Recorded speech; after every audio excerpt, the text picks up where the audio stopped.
You ask Tiger to calculate. This deals with linear inequalities with one unknown.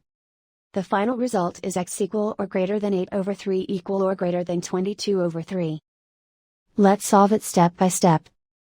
Simplify the expression. Simplify the arithmetic.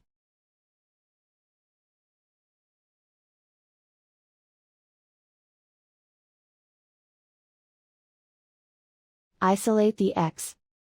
Divide both sides by 9.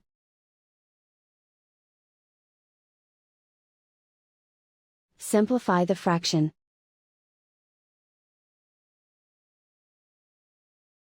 Find the greatest common factor of the numerator and denominator.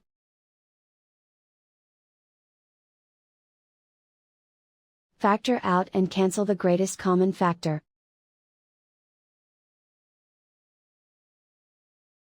Plot the solution on a coordinate grid.